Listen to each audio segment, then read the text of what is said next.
Twist ಸಿಗ್ತಾ ಇದೆ. ಯಾಕಂದ್ರೆ ಗುಪ್ತಾಗಿ ಸಭೆ ಮಾಡಿ ಅಸಮಾಧಾನ ವ್ಯಕ್ತಪಡಿಸಿರುವಂತಹ ಶಾಸಕರು ಒಂದ್ ಕಡೆ ಆದ್ರೆ ಅವರು ಬಹಿರಂಗವಾಗಿ ಹೇಳಿಕೆ ಕೊಡುವಾಗ ನಮಗೂ ಇದಕ್ಕೆ ಸಂಬಂಧ ಇಲ್ಲ, ನಾವಂತೂ ಹೋಗಿಲ್ಲ, ಯಾರ ನೇತೃತ್ವದಲ್ಲಿ ಸಭೆ ಆಗಿಲ್ಲ ಅಂತ ಹೇಳ್ತಾ ಇದ್ರು. ಹಾಗಾದ್ರೆ ಬಿಜೆಪಿ ಅತೃಪ್ತರ ಬಣದಲ್ಲೇ ಬಿರುಕು ಮೂಡಿದೆಯಾ? ಈ ಪ್ರಶ್ನೆ ಈಗ ಎದ್ದಿದೆ. ಒಂದು ಹೊಸ ಟ್ವಿಸ್ಟ್ ಸಿಕ್ಕಿದೆ ಬಿಜೆಪಿ ಪಕ್ಷದಲ್ಲಿ.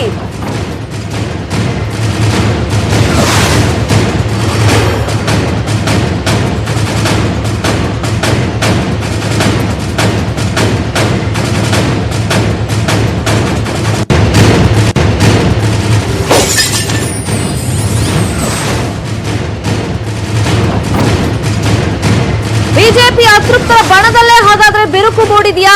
ಈ ಪ್ರಶ್ನೆ ಹುಟ್ಟೋದಕ್ಕೆ ಕಾರಣ ಆಗಿರೋದು ಈಗ ಯಾರು ಈ ಸಭೆಯನ್ನ ಕರೆದಿದ್ದು, ಫಸ್ಟ್ ನೇತೃತ್ವ ವಹಿಸಿದ್ಯಾರು, ಬನ್ನಿ ಕುತ್ಕೊಂಡು ಮಾತಾಡೋಣ, ಒಂದಿಷ್ಟು ವಿಚಾರಗಳಿದೆ ಅಂತ ಕರೆದಿದ್ಯಾರು?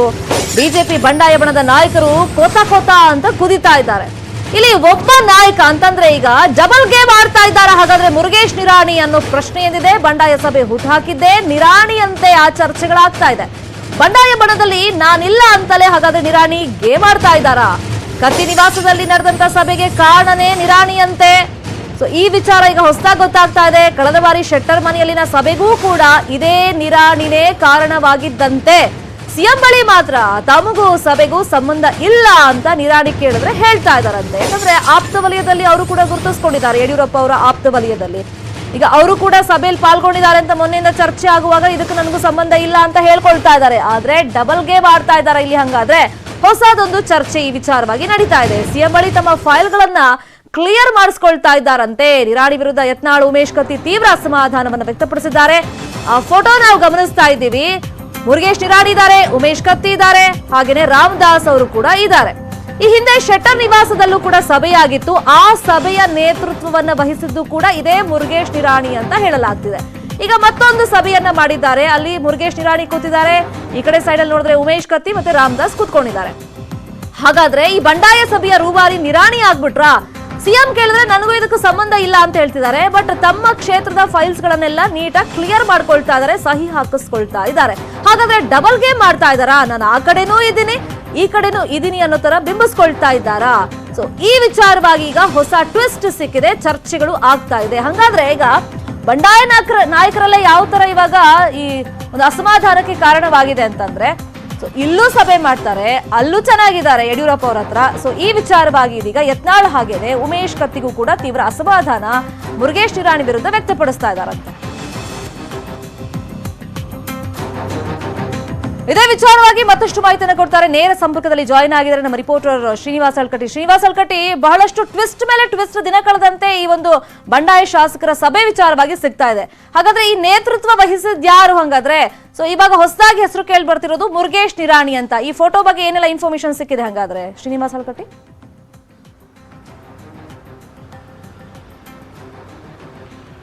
ಶರ್ಮಿತಾ, ಪ್ರಮುಖವಾಗಿ ಉಮೇಶ್ ಕತ್ತಿ, ಯತ್ನಾಳ್ ಮತ್ತು ನಿರಾಣಿ ಅವರ ಹೆಸರು ಒಂದು ಬಿಜೆಪಿ ಬಂಡಾಯ ಶಾಸಕರ ಒಂದು ಪಟ್ಟಿಯಲ್ಲಿ ಹೆಸರು ಕೇಳಿ ಬರ್ತಾ ಇತ್ತು. ಇದೀಗ ಈ ಒಂದು ಬಂಡಾಯ ಟೀಮ್ ನಲ್ಲಿ ಒಂದು ಬಿರುಕು ಮೂಡಿದೆ ಅಂತಕ್ಕಂಥ ಒಂದು ಮಾಹಿತಿ ಕೂಡ ಲಭ್ಯವಾಗಿದೆ. ಅಂದ್ರೆ ಏನು ಈ ಹಿಂದೆ ಅಧಿವೇಶನ ನಡೆದಿರ್ತಕ್ಕಂಥ ಸಂದರ್ಭದಲ್ಲಿ ಜಗದೀಶ್ ಶೆಟ್ಟರ್ ನಿವಾಸದಲ್ಲಿ ಒಂದೇ ಸೆಕೆಂಡ್ ಶ್ರೀನಿವಾಸ್ ಹಲ್ಕಟ್ಟಿ ಮಾತಾಡೋಕೆ ಶಾಸಕರಾಗಿರುವಂತಹ ಉಮೇಶ್ ಕತ್ತಿ ಅವರು ಸಂಪರ್ಕದಲ್ಲಿ ಜಾಯಿನ್ ಆಗಿದ್ರು. ಮತ್ತೆ ಅವರನ್ನ ಕಾಂಟ್ಯಾಕ್ಟ್ ಮಾಡೋಣ. ಶ್ರೀನಿವಾಸ್ ಹಲ್ಕಟ್ಟಿ ಮಾಹಿತಿಯನ್ನು ಕೊಡ್ತಾ ಇದ್ರು. Please go ahead Srinivas ಹಲ್ಕಟ್ಟಿ.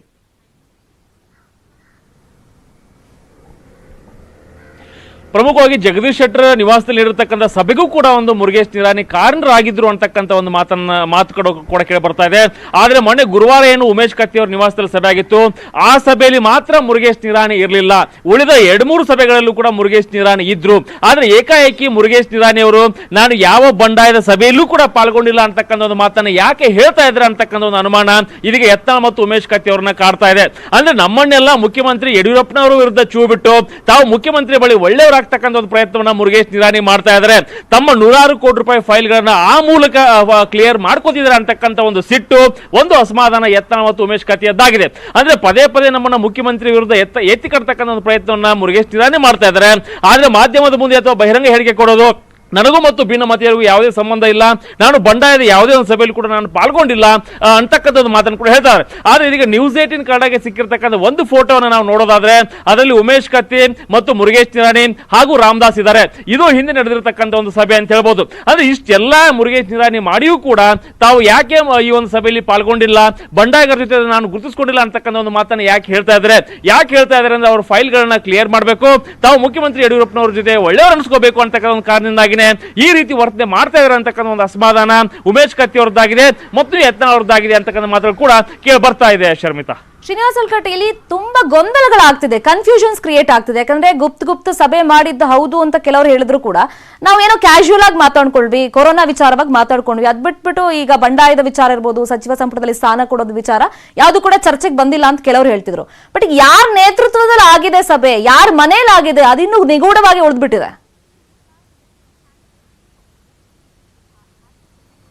ಖಂಡಿತವಾಗಿಯೂ ಶರ್ಮಿತಾ, ಆದ್ರೆ ಗುರುವಾರ ನಡೆದಿರತಕ್ಕಂತಹ ಒಂದು ಸಭೆಯ ಬಗ್ಗೆ ಸ್ಪಷ್ಟನೆ ಸಿಕ್ಕಿದೆ. ಉಮೇಶ್ ಕತ್ತಿ ಅವರ ನಿವಾಸದಲ್ಲಿ ಆ ಒಂದು ಸಭೆ ನಡೆದಿತ್ತು. ಊಟದ ಹೆಸರಿನಲ್ಲಿ ನಾವು ಮಾವಿನಕಾಯಿ ತಿನ್ನೋ ನೆಪದಲ್ಲಿ ನಾವು ಊಟಕ್ಕೆ ಸೇರಿದ್ವಿ ಅಂತಕ್ಕಂಥ ಒಂದು ಮಾತನ್ನು ಹೇಳ್ತಾರೆ. ಆದ್ರೆ ಅದೇ ಒಂದು ಸಭೆಯಲ್ಲಿ ಪಾಲ್ಗೊಂಡಿರತಕ್ಕಂತಹ ಒಂದು ರಾಯಚೂರಿನ ಬಿಜೆಪಿ ಶಾಸಕ ಶಿವರಾಜ್ ಪಾಟೀಲ್ ಹೇಳ್ತಾರೆ, ನಾವು ಸಭೆ ಸೇರಿದ್ದು ನಿಜ, ನಮ್ಮ ಭಾಗಕ್ಕೆ ಮತ್ತು ನಮಗೆ ಪ್ರಾತಿನಿಧ್ಯ ಸಿಗಬೇಕು ಅಂತಕ್ಕಂಥ ಒಂದು ಕಾರಣದಿಂದ ನಾವು ಸಭೆ ಸೇರಿದ್ವಿ. ಅಂದ್ರೆ ಮುಂಬರ್ತಕ್ಕಂಥ ದಿವಸಗಳಲ್ಲಿ ನಿಗಮ ಮಂಡಳಿ ನೇಮಕ ಆಗಿರ್ಬೋದು, ಸಂಪುಟ ಪುನರ್ರಚನೆ ವಿಸ್ತರಣೆ ಆಗ್ಬೋದು, ಆ ಒಂದು ಸಂದರ್ಭದಲ್ಲಿ ಕೂಡ ನಮ್ಮ ಕ್ಷೇತ್ರಗಳನ್ನ ಮತ್ತು ನಮ್ಮನ್ನು ಕೂಡ ಪರಿಗಣಿಸಬೇಕು ಅಂತಕ್ಕಂಥ ಒಂದು ವಿಚಾರದ ಬಗ್ಗೆ ಕೂಡ ನಾವು ಚರ್ಚೆ ಮಾಡಿದ್ವಿ ಅಂತಕ್ಕಂಥ ಮಾತನ್ನು ಹೇಳಿದ್ದಾರೆ.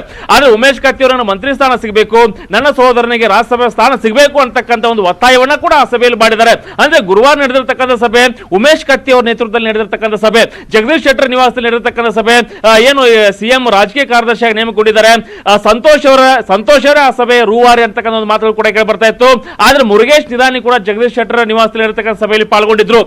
ಅಷ್ಟೇ ಅಲ್ಲ, ಪ್ರತ್ಯೇಕವಾಗಿ ಉಮೇಶ್ ಕತ್ತಿ ಮತ್ತು ರಾಮದಾಸ್ ಜೊತೆ ಕೂಡ ಒಂದು ನಿರಾಣಿ ಅವರು ಚರ್ಚೆ ಮಾಡಿದ್ರು. ಅಂದ್ರೆ ಇದಕ್ಕೆ ಪ್ರಮುಖವಾಗಿರುತ್ತೆ ತಮ್ಮ ಬೇಳೆಯನ್ನ ಬೇಳಿಸ್ಕೊಳ್ತಕ್ಕಂಥ ಒಂದು ಪ್ರಯತ್ನವನ್ನ ಈ ಎಲ್ಲ ನಾಯಕರು ಮಾಡ್ತಾ ಇದ್ದಾರೆ. ಅಂದ್ರೆ ನನಗೆ ಸಚಿವ ಸ್ಥಾನ ಸಿಗಬೇಕು, ನನ್ನ ಸಹೋದರಿಗೆ ರಾಜ್ಯಸಭಾ ಸ್ಥಾನ ಸಿಗಬೇಕು ಅಂತಕ್ಕಂಥ ಒಂದು ಕಾರಣಕ್ಕಾಗಿನೇ ಉಮೇಶ್ ಕತ್ತಿ ಅವರು ಸಭೆಯನ್ನ ಮಾಡಿದ್ದಾರೆ. ಯತ್ನಾಳ್ ಯಾಕೆ ಪಾಲ್ಗೊಂಡಿದ್ದಂದ್ರೆ ತಮ್ಮ ಕ್ಷೇತ್ರಕ್ಕೆ ಅಭಿವೃದ್ಧಿಗೆ ಅನುದಾನ ಬೇಕು, ಆ ಅನುದಾನ ಬೇಕಾಗಿರೋ ಕಾರಣ ಅವರು ಒತ್ತಡ ಹೇರ್ತಕ್ಕಂಥ ಪ್ರಯತ್ನವನ್ನು ಮಾಡೋದ್ರ ಮೂಲಕ ಆ ಸಭೆ ನೇತೃತ್ವ ವಹಿಸಿದ್ದಾರೆ. ಮುರುಗೇಶ್ ನಿರಾಣಿ ಕೂಡ ತಮ್ಮ 100 ಕೋಟಿ ರೂಪಾಯಿ ಒಂದು ಫೈಲ್ ಕ್ಲಿಯರ್ ಬೇಕು, ಆ ಒಂದು ಕಾರಣಕ್ಕಿಂತ ಸಭೆ ಮಾಡಿದ್ರೆ ಅಂತಕ್ಕಂಥದ್ದು. ಸಂತೋಷ್ ಕೂಡ ತಾವು ಕೂಡ ಸ್ಥಾನಮಾನವನ್ನು ಪಡಿಬೇಕು ಅಂತಕ್ಕಂಥ ಕಾರಣದಿಂದ ಎಲ್ಲ ಶಾಸಕರು ಎತ್ತಿಕಟ್ಟೋದ್ರ ಮೂಲಕ ಅವರು ರಾಜಕೀಯ ಕಾರ್ಯದರ್ಶಿ ಆದ್ರು ಅಂತಕ್ಕಂಥ ಮಾತುಗಳು. ಅಂದ್ರೆ ತಮ್ಮ ಬೇಳೆಯನ್ನ ಬೇಯಿಸಿಕೊಳ್ಳೋ ನಿಟ್ಟಿನಲ್ಲಿ ಶಾಸಕರು ಮಗ್ನರಾಗಿದ್ದಾರೆ. ಅದಕ್ಕೆ ಇತರೆ ಶಾಸಕರನ್ನು ಕೂಡ ಅವರು ಬಳಸ್ಕೊಳ್ಳೋದ್ರ ಮೂಲಕ ಮುಖ್ಯಮಂತ್ರಿಗಳ ಮೇಲೆ ಒತ್ತಡ ಹೇರೋ ಪ್ರಯತ್ನ ಮಾಡ್ತಾ ಇದ್ದಾರೆ.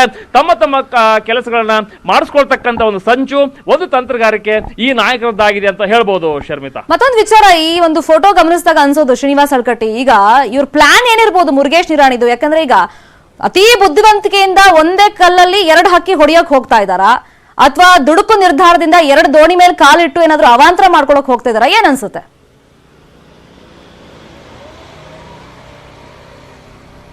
ಶರ್ಮಿತಾ, ಮೇಲ್ನೋಟಕ್ಕೆ ಇದು ಲಾಭದ ಒಂದು ಲೆಕ್ಕಾಚಾರ ಆಗಿದೆ ಮತ್ತು ರಾಜಕೀಯವಾಗಿ ಸಾಕಷ್ಟು ಸ್ಥಾನಮಾನಗಳನ್ನ ಪಡಿತಕ್ಕಂಥ ಒಂದು ಲೆಕ್ಕಾಚಾರ ಆಗಿದ್ರೆ ಮುಖ್ಯಮಂತ್ರಿ ಯಡಿಯೂರಪ್ಪನವರಿಗೆ ಹತ್ತಿರವಾಗಬೇಕು ಅಂತಕ್ಕಂಥ ಒಂದು ಲೆಕ್ಕಾಚಾರ, ಏನಾದರೂ ಒಂದು ಅವಕಾಶ ಸಿಕ್ಕರೆ ಮತ್ತೆ ನಾನು ಮಂತ್ರಿ ಆಗಬೇಕು ಅಂತಕ್ಕಂಥ ಒಂದು ಲೆಕ್ಕಾಚಾರ ಕೂಡ ಇದೆ. ಈ ಹಿಂದೆ ಯಡಿಯೂರಪ್ಪನವರು ಮುಖ್ಯಮಂತ್ರಿ ಆಗಿರ್ತಕ್ಕಂಥ ಸಂದರ್ಭದಲ್ಲಿ ಯಡಿಯೂರಪ್ಪನವರ ಸಚಿವ ಸಂಪುಟದಲ್ಲಿ ಬೃಹತ್ ಕೈಗಾರಿಕಾ ಸಚಿವರು ಕೂಡ ಮುರುಗೇಶ್ ನಿರಾಣಿ ಆಗಿದ್ರು. ಆ ಒಂದು ಸಂದರ್ಭದಲ್ಲಿ ಸಾಕಷ್ಟು ಇನ್ವೆಸ್ಟ್ಮೆಂಟ್ ಮೀಟ್ಗಳನ್ನು ಕೂಡ ಸಕ್ಸಸ್ಫುಲ್ ಆಗಿ ಮಾಡಿದ್ರು. ಈ ಒಂದು ಕಾರಣಕ್ಕಾಗಿನೇ ಮತ್ತೆ ಯಡಿಯೂರಪ್ಪನವರಿಗೆ ತಾವು ಆಪ್ತರಾಗಿ ಮತ್ತೇನೋ ಸಂಪುಟ ವಿಸ್ತರಣೆ ಆಗಿರ್ತಕ್ಕಂಥ ಸಂದರ್ಭದಲ್ಲಿ ತಾವು ಕೂಡ ಮಂತ್ರಿ ಆಗಬೇಕು ಅಂತಕ್ಕಂಥದ್ದು. ಅಷ್ಟೇ ಅಲ್ಲ, ತಮ್ಮ ಸಮುದಾಯದ ಒಂದು ಮಠಾಧೀಶರ ಮೂಲಕನೂ ಕೂಡ ಒತ್ತಡ ಹೇರ್ತಕ್ಕಂಥ ಪ್ರಯತ್ನವನ್ನ ಮುರುಗೇಶ್ ನಿರಾಣಿ ಮಾಡಿದ್ರು. ಆದ್ರೆ ಇದೀಗ ತಮ್ಮ ಎದುರಾಳಿ ಯಾರಿದ್ದಾರೆ ಅಂದ್ರೆ ಆ ಉತ್ತರ ಕರ್ನಾಟಕ ಭಾಗ ಆಗಿರ್ಬೋದು ಮತ್ತು ಸಚಿವ ಸಂಪುಟ ವಿಸ್ತರಣೆ ಆದ್ರೆ ಆ ಒಂದು ಭಾಗದಲ್ಲಿ ಯಾರ್ಯಾರು ತಮ್ಮ ಪ್ರತಿಸ್ಪರ್ಧಿಗಳಿದ್ದಾರೆ ಅವರ ಒಂದು ಹೆಸರನ್ನ ಯಡಿಯೂರಪ್ಪನವರ ವಿರುದ್ಧ ತಂಡದಲ್ಲಿ ಎತ್ತಿ ಕಟ್ಟೋದು, ಅವ್ರನ್ನೇ ಯಡಿಯೂರಪ್ಪನವರು ದೂರ ಇಡ್ತಕ್ಕಂಥ ಒಂದು ಪ್ರಯತ್ನವನ್ನ ಮಾಡಬಹುದು. ಆಗ ಅದೇ ಸಮುದಾಯದವನ ನಾನು ಯಡಿಯೂರಪ್ಪನವರಿಗೆ ಆಪ್ತನಾಗಿರ್ತೇನೆ, ಯಡಿಯೂರಪ್ಪನವ್ರನ್ನ ಒಂದು ಗುರುತಿಸಿ ಉತ್ತಮವಾಗಿರ್ತಕ್ಕಂಥ ಸ್ಥಾನಮಾನ ಕೊಡಬಹುದು ಅಂತಕ್ಕಂಥ ಒಂದು ಲೆಕ್ಕಾಚಾರ ನಿರಾಣಿ ಅವರದ್ದು ಆಗಿರಬಹುದು. ಆ ಒಂದು ಕಾರಣಕ್ಕಾಗಿನೇ ನಿರಾಣಿ ಅವರು ಇಷ್ಟೆಲ್ಲ ಒಂದು ತಂತ್ರಗಾರಿಕೆಯನ್ನ ಮಾಡ್ತಾ ಇದ್ದಾರೆ ಅಂತಕ್ಕಂಥದ್ದು.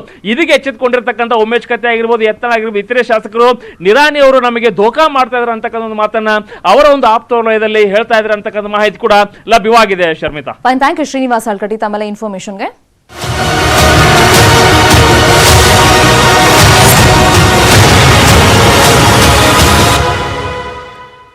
ಕೋಲಾರದಲ್ಲಿ ಮತ್ತೊಬ್ಬ ವ್ಯಕ್ತಿಗೆ ಕೊರೋನಾ ಪಾಸಿಟಿವ್ ಬಂದ್ಬಿಡಿದೆ. ಕ್ಯಾನ್ಸರ್ ರೋಗಿಗೆ ಕೊರೋನಾ ಸೋಂಕು ಇದೆ ಅನ್ನೋದು ಕನ್ಫರ್ಮ್ ಆಗಿದೆ. ಈತ ಬೆಂಗಳೂರಲ್ಲಿ ಕ್ಯಾನ್ಸರ್ಗೆ ಚಿಕಿತ್ಸೆಯನ್ನ ಪಡ್ಕೊಂಡಿದ್ದಂತ ವ್ಯಕ್ತಿ ಟೆಸ್ಟ್ ಮಾಡಿದಾಗ ಪಾಸಿಟಿವ್ ಬಂದಿದೆ.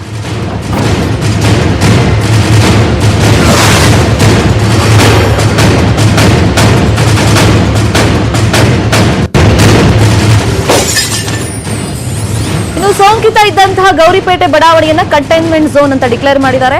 ಸೋಂಕಿತ ಕೋಲಾರ ಸರ್ಕಾರಿ ಕೋವಿಡ್ ಆಸ್ಪತ್ರೆಗೆ ದಾಖಲು ಮಾಡಿ ಅಲ್ಲಿ ಚಿಕಿತ್ಸೆಯನ್ನು ನೀಡಲಾಗ್ತಾ ಇದೆ. ಕೋಲಾರದ ಡಿಎಚ್ಒ ಡಾಕ್ಟರ್ ವಿಜಯ್ ಕುಮಾರ್ ಈ ಬಗ್ಗೆ ಮಾಹಿತಿಯನ್ನ ಕೊಟ್ಟಿದ್ದಾರೆ.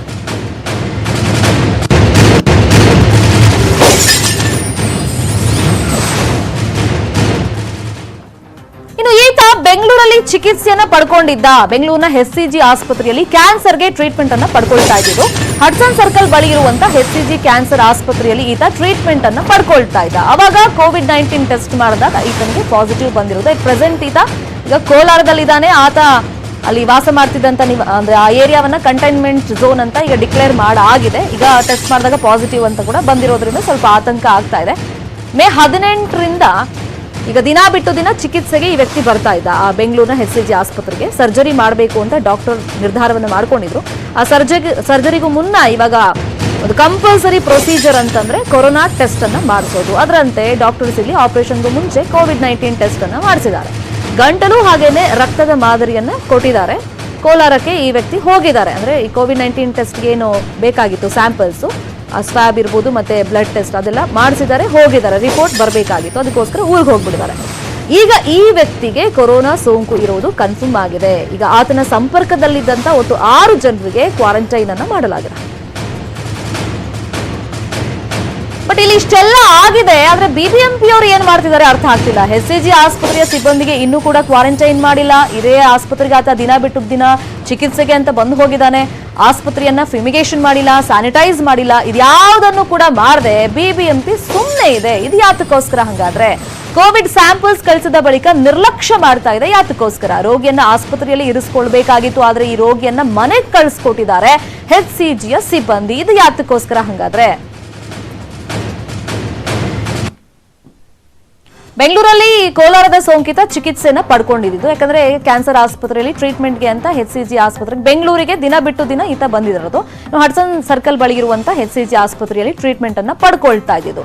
ಈತನಿಗೊಂದು ಆಪರೇಷನ್ ಆಗಬೇಕಾಗಿತ್ತು. ಡಾಕ್ಟರ್ ಆಪರೇಷನ್ಗೂ ಮುಂಚೆ COVID-19 ಟೆಸ್ಟ್ ಮಾಡಬೇಕು ಅಂತ ಸ್ಯಾಂಪಲ್ ಎಲ್ಲ ಕಲೆಕ್ಟ್ ಮಾಡಿಕೊಂಡು ಆತನನ್ನ ಮನೆಗೆ ಹೋಗಿ ನೀವು ಅಂತ ಊರಿಗೆ ಕಳಿಸಿದ್ದಾರೆ. ಆತ ಕೋಲಾರಕ್ಕೆ ಹೋಗಿದ್ದಾನೆ. ಆ ರಿಸಲ್ಟ್ ಬಂದಾಗ ಇವಾಗ ಪಾಸಿಟಿವ್ ಅಂತ ಬಂದಿದೆ. ಇಷ್ಟೆಲ್ಲ ಆದ್ರೂ ಕೂಡ ಆತನನ್ನ ಕಳ್ಸಿದ್ ಯಾಕೆ ಅಂತ ಒಂದು ಪ್ರಶ್ನೆ HCG ಆಸ್ಪತ್ರೆ ಮೇಲೆ ಕೇಳಿ ಬರ್ತಿರೋದು. ಮತ್ತೊಂದು, ಈಗ BBMP ಅವರು ಏನ್ ಮಾಡ್ತಿದ್ದಾರೆ? HCG ಹಾಸ್ಪಿಟಲ್ಗೆ ಆತ ಬಂದಿದ್ದಾನೆ, ಟ್ರೀಟ್ಮೆಂಟ್ ಪಡ್ಕೊಂಡಿದ್ದಾನೆ, ಸಿಬ್ಬಂದಿಯನ್ನ ಇನ್ನೂ ಕ್ವಾರಂಟೈನ್ ಮಾಡಿಲ್ಲ. ಇದೇ ವಿಚಾರವಾಗಿ ಮತ್ತಷ್ಟು ಮಾಹಿತಿಯನ್ನು ಕೊಡ್ತಾರೆ. ನೇರ ಸಂಪರ್ಕದಲ್ಲಿ ಜಾಯ್ನ್ ಆಗಿದ್ದಾರೆ ನಮ್ಮ ರಿಪೋರ್ಟರ್ ಸೌಮ್ಯ ಕಳಸ. ಇಲ್ಲಿ ಒಂದಿಷ್ಟು ಗಡಿಬಿಡಿ ಮಾಡ್ಕೊಂಡಿದ್ದಾರೆ ಅಥವಾ ಏನಾಗಿದೆ ಅಂತ ಅರ್ಥ ಆಗ್ತಾ ಇಲ್ಲ. ಈಗ HCG ಹಾಸ್ಪಿಟಲ್ನ ಸ್ಯಾನಿಟೈಸ್ ಮಾಡಬೇಕಾಗಿತ್ತು, ಫ್ಯೂಮಿಗೇಷನ್ ಮಾಡಬೇಕಾಗಿತ್ತು, ಅದು ಯಾವುದೂ ಆಗಿಲ್ಲ. ಇವರು ಸ್ಯಾಂಪಲ್ ತಗೊಂಡ್ಮೇಲೆ ಆತನನ್ನ ಮನೆಗೆ ಕಳಿಸಿದ್ದಾರೆ. ಅಲ್ಲೂ ಒಂದು ಎಡವಟ ಆಗಿದೆ. ಸೊ ಸದ್ಯಕ್ಕೆ ಏನೆಲ್ಲ ಆಗ್ತಾ ಇದೆ ಕ್ವಾರಂಟೈನ್ ವಿಚಾರವಾಗಿ?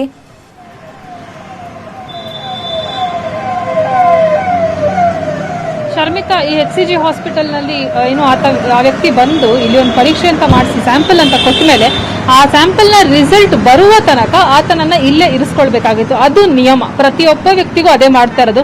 ಈಗ ಯಾರಾದ್ರೂ ಒಬ್ರು ಪಾಸಿಟಿವ್ ಅಂತ ಆಗಿ ಅವರ ಕ್ಲೋಸ್ ನಿಟ್ ಫ್ಯಾಮಿಲಿ ಇರ್ತಾರಲ್ಲ, ಅವರ ಕುಟುಂಬದವರು ಇರ್ತಾರಲ್ಲ, ಅವರನ್ನು ಕೂಡ ಸ್ವಾಬ್ ಕಲೆಕ್ಷನ್ ಮಾಡಿ ಅದರ ರಿಸಲ್ಟ್ ಬರೋ ತನಕ ಆಸ್ಪತ್ರೆನಲ್ಲಿ ಅಥವಾ ಬೇರೆ ಐಸೋಲೇಷನ್ ಸೆಂಟರ್ಸ್ ಅಲ್ಲಿ ಇಟ್ಟಿರ್ತಾರೆ.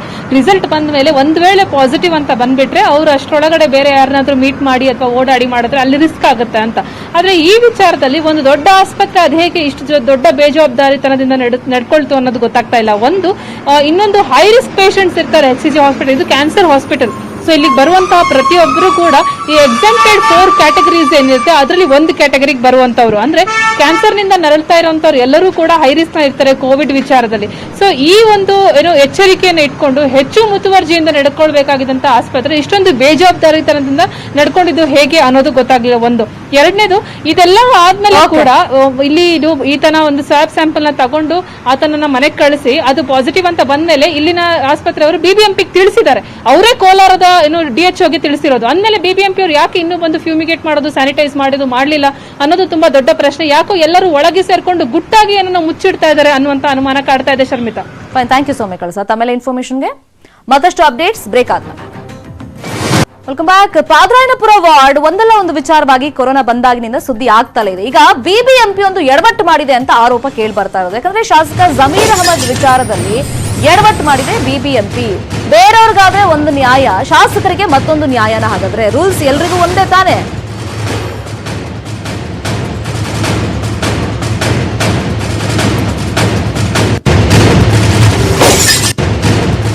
ಯಾಕೆ ಪ್ರಶ್ನೆ ಮಾಡ್ತಾ ಇದೀವಿ ಅಂದ್ರೆ, ಸೋಂಕಿತನ ಸಂಪರ್ಕದಲ್ಲಿ ಜಮೀರ್ ಇದ್ರು, ಆದ್ರೆ ಕ್ವಾರಂಟೈನ್ ಯಾಕೆ ಮಾಡಲಿಲ್ಲ ಅಂತ. ಪಾದರಾಯನಪುರ ಕಾರ್ಪೊರೇಟರ್ ಸಂಪರ್ಕದಲ್ಲಿ ಜಮೀರ್ ಇದ್ರು, ಮನವೊಲಿಕೆ ಕಾರ್ಯದಲ್ಲೂ ಕೂಡ ಪಾಸಿಟಿವ್ ಅಂತ ಬಂದ ಮೇಲೂ ಜಮೀರ್ ಹೋಗಿದ್ದಾರೆ, ಮೀಟ್ ಮಾಡಿದ್ದಾರೆ, ಅವ್ರನ್ನ ಮನವೊಲಿಕೆ ಕಾರ್ಯ ಎಲ್ಲ ನಡೆದಿದೆ ಅಂತ ಹೇಳಲಾಗ್ತಾ ಇದೆ. ಹಾಗಾದ್ರೆ ಕಾಂಟ್ಯಾಕ್ಟಿಗೆ ಬಂದ ಮೇಲೆ ಕ್ವಾರಂಟೈನ್ ಮಾಡಬೇಕಾಗಿತ್ತು, ಯಾಕೆ ಮಾಡಿಲ್ಲ ಅನ್ನೋದು ಸದ್ಯಕ್ಕಿರುವಂತ ಪ್ರಶ್ನೆ. ಸೋಂಕಿತರ ಸಂಪರ್ಕದಲ್ಲಿದ್ರೆ ಕ್ವಾರಂಟೈನ್ ಮಾಡೋದು ನಿಯಮ ಆಗುತ್ತೆ, ಆದ್ರೆ ಶಾಸಕ ಜಮೀರ್ಗಿದು ಅಪ್ಲೈ ಆಗೋದಿಲ್ವಾ? ಮಸೀದಿಯಲ್ಲಿ ಪ್ರಾರ್ಥನೆಗೆ ಅವಕಾಶ ಸಿಗುವಂತ ಹಿನ್ನೆಲೆಯಲ್ಲಿ ಅಲ್ಪಸಂಖ್ಯಾತ ಆಯೋಗದಿಂದ ಮಾರ್ಗಸೂಚಿ ಪ್ರಕಟವಾಗಿದೆ. ಪ್ರಾರ್ಥನಾ ಸ್ಥಳಗಳಿಗೆ ಹೋಗೋದಕ್ಕಿಂತ ನೀವು ಮನೆಯಲ್ಲೇ ಪ್ರಾರ್ಥನೆ ಮಾಡೋದು ಉತ್ತಮ ಅಂತ ಮಾರ್ಗಸೂಚಿಯಲ್ಲಿ ಹೇಳಿದ್ದಾರೆ. ಮನೆಯಲ್ಲೇ ಪ್ರಾರ್ಥನೆ ಮಾಡೋದಕ್ಕೆ ಮೊದಲು ನೀವು ಆದ್ಯತೆಯನ್ನು ಕೊಡಿ. ಪ್ರಾರ್ಥನೆ ವೇಳೆ ಸಾಮಾಜಿಕ ಅಂತರವನ್ನು ಕಾಯ್ದುಕೊಳ್ಬೇಕು. ಪ್ರಾರ್ಥನೆಗೆ ತೆರಳಿದ್ರೆ ಪ್ರತ್ಯೇಕವಾಗಿ ಮ್ಯಾಟ್ ಅನ್ನ ತಗೊಂಡು ಹೋಗೋದು ಕಡ್ಡಾಯ ಅಂತ ಈ ಮಾರ್ಗಸೂಚಿಯಲ್ಲಿ ಹೇಳಿದ್ದಾರೆ.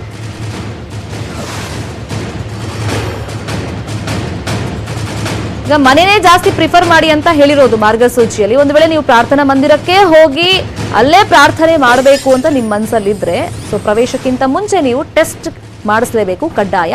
ಮುಸ್ಲಿಂ ಸಮುದಾಯಕ್ಕೆ ಈ ಮಾರ್ಗಸೂಚಿಯನ್ನ ಇಲಾಖೆ ಹೊರಡಿಸಿದೆ. ಜೂನ್ 8ರಿಂದ ಧಾರ್ಮಿಕ ಕೇಂದ್ರಗಳು ಓಪನ್ ಆಗುತ್ತೆ ಅಂತ ಈಗ ಸರ್ಕಾರ ಅನುಮತಿಯನ್ನ ಕೊಟ್ಟಿರೋದು. ಮತ್ತಷ್ಟು ಅಪ್ಡೇಟ್ಸ್ ಬ್ರೇಕ್ ಆದ್ಮೇಲೆ. ಕೊರೋನಾ ಕಾಲದಲ್ಲಿ ಪ್ರಧಾನಿ ಮೋದಿ ಮನ್ ಕಿ ಬಾತ್ನಲ್ಲಿ ಸಾಕಷ್ಟು ವಿಚಾರಗಳ ಬಗ್ಗೆ ಮಾತನಾಡಿದ್ದಾರೆ. ಕೊರೋನಾ ತಡೆಗಟ್ಟುವ ಕ್ರಮಗಳಿಂದ ಹಿಡಿದು ಯೋಗ, ಆಯುಷ್ಮಾನ್ ಭಾರತ, ಸ್ವಾವಲಂಬಿ ಭಾರತದ ಬಗ್ಗೆನೂ ಮಾತನಾಡಿದ್ದಾರೆ. ಕೊರೋನಾ ವಾರಿಯರ್ಸ್ಗೆ ಧನ್ಯವಾದ ತಿಳಿಸಿದ ಮೋದಿ, ವಿಶ್ವ ಮಟ್ಟದ ನಾಯಕರೆಲ್ಲ ಕೊರೋನಾ ತಡೆಗಟ್ಟಿದ ಕ್ರಮಗಳ ಬಗ್ಗೆ ನನ್ನ ಜೊತೆ ಮಾತನಾಡ್ತಾ ಇದ್ದಾರೆ ಅಂತ ಹೇಳಿದ್ರು. ಯೋಗದಿಂದ ಸಕಲ ಆರೋಗ್ಯ ಸಾಧ್ಯ, ಎಲ್ಲರೂ ಯೋಗ ಮಾಡಿ ಅಂತ ಕರೆಯನ್ನ ಕೊಟ್ಟಿದ್ದಾರೆ. ಅಂತಾರಾಷ್ಟ್ರೀಯ ಯೋಗ ದಿನದ ಅಂಗವಾಗಿ 3 ನಿಮಿಷಗಳ ಯೋಗದ ವಿಡಿಯೋವನ್ನ ಬಿಡುಗಡೆ ಮಾಡೋದಾಗಿ ಹೇಳಿದ್ರು. ಆಯುಷ್ಮಾನ್ ಭಾರತ ಯೋಜನೆಯಿಂದ 1 ಕೋಟಿ ಜನಕ್ಕೆ ಅನುಕೂಲ ಅಂತ ಮಾಹಿತಿಯನ್ನು ಕೊಟ್ಟರು. ಇನ್ನು ಲಾಕ್ಡೌನ್ ನಿಂದ ಆದಂತ ಆರ್ಥಿಕ ಸಂಕಷ್ಟದ ಬಗ್ಗೆ ಮೋದಿ ಮಾತಾಡಿ ಸ್ವಾವಲಂಬಿ ಭಾರತ ನಿರ್ಮಾಣಕ್ಕೆ ಕರೆಯನ್ನ ಕೊಟ್ಟಿದ್ದಾರೆ. ವಿದೇಶಗಳಿಂದ ಉತ್ಪನ್ನಗಳ ಆಮದು ಕಡಿಮೆಯಾಗಬೇಕು, ಹೊಸ ಸಾಕಷ್ಟು ಆವಿಷ್ಕಾರಗಳು ಆಗಬೇಕು ಅಂತ ಜನತೆಗೆ ಕರೆಯನ್ನ ಕೊಟ್ಟಿದ್ದಾರೆ. 6 साल के बच्चे केलेन सांग उसको भी इसी तरह आयुष्मान योजना से नया जीवन मिला है. केलेन सांग को इतनी छोटी उम्र में ब्रेन की गंभीर बीमारी हो गई. इस बच्चे के पिता दिहाड़ी मजदूर हैं और मां बुनाई का काम करती है. ऐसे में बच्चे का इलाज कराना बहुत कठिन हो रहा था. ಇದು ಸದ್ಯದ ನ್ಯೂಸ್ ಅಪ್ಡೇಟ್ಸ್. ನೋಡ್ತಾ ಇರಿ ನ್ಯೂಸ್ 18 ಕನ್ನಡ. ಜಾಲ ನಮ್ಮದು, ಬಲ ನಿಮ್ಮ.